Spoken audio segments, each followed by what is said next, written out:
sort of had the luxury of working with a range of couples. And I find that when couples come in sort of sooner rather than later, they have the best chance of success.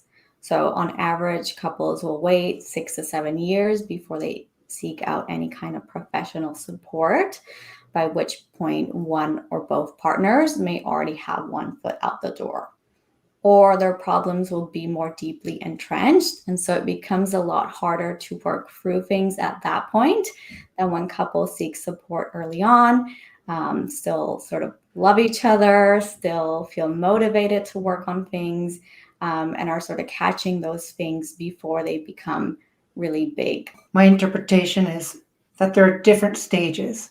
And and I'm going to ask you about that. Within the first year, you often get them at a still moldable stage where you're, with your experience and knowledge, you have the potential to tap in and shift it to create a greater likelihood of success for their relationship. Yes, exactly. And so, yeah, I'm curious about, well, what stages do you often see with your clients?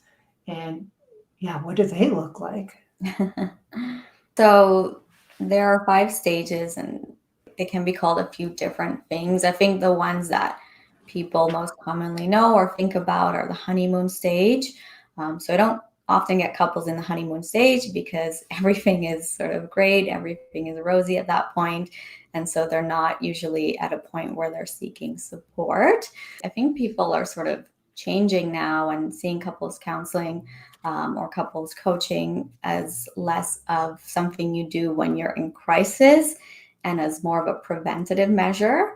But for the most part, I tend to get couples who are already noticing some issues. They're maybe not fighting a whole ton, but noticing patterns in their conflict and want to get support to move out of those repetitive conflict cycles. So we've got the honeymoon stage, and then really the non-honeymoon stage with all these problems. Is Do you have any categorization for the other ones? So I would call that the power struggle stage, and it's basically a make or break stage. So a lot of couples will break up once they get to the power struggle stage if they don't know how to effectively move out of it.